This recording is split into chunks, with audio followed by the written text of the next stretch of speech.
Les polluants gazeux et particulaires contenus dans l'air sont présents partout dans nos espaces de vie, intérieurs comme extérieurs. Lorsque nous respirons, ils pénètrent dans nos poumons et vont pour certains jusque dans les petites alvéoles où se déroulent les échanges avec le sang nécessaires à la vie. Notre corps réagit alors de deux façons. La première réaction est macroscopique, c'est-à-dire à l'échelle de l'organe. Tous ces petits corps étrangers vont créer une réaction de défense qui se traduit par une inflammation. Répétée, elle est responsable d'un remodelage des voies aériennes avec apparition de cicatrices fibreuses.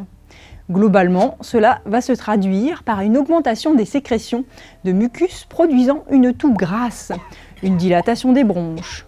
Le corps devient malade, asthme, bronchite chronique, cancer du poumon. L'autre réaction se joue au niveau cellulaire, c'est le stress oxydatif.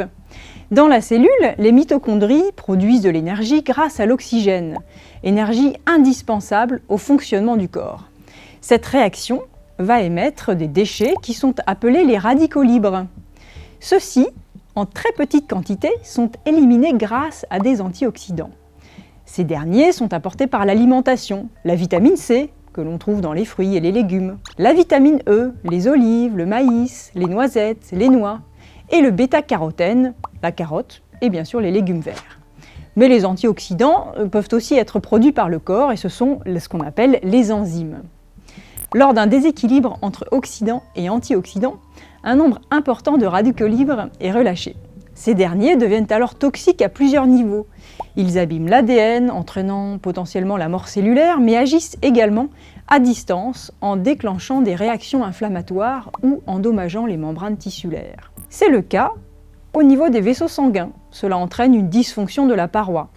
Le mauvais cholestérol qui se balade dans le sang va alors avoir tendance à s'accumuler dans ces lésions et produire des plaques. C'est ce que l'on appelle l'athérosclérose.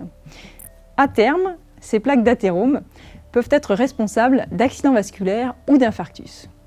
Le stress oxydatif est également jugé responsable de l'apparition de troubles du rythme cardiaque. Par ailleurs, certains gènes endommagés par les radicaux libres ne sont plus en capacité de réguler la réponse du corps lors d'une allergie.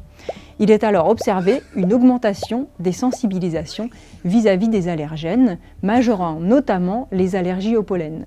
Les maladies mortelles dues à la pollution atmosphérique sont pour les 3/4 des pathologies cardiovasculaires et pour 1/4 des maladies respiratoires.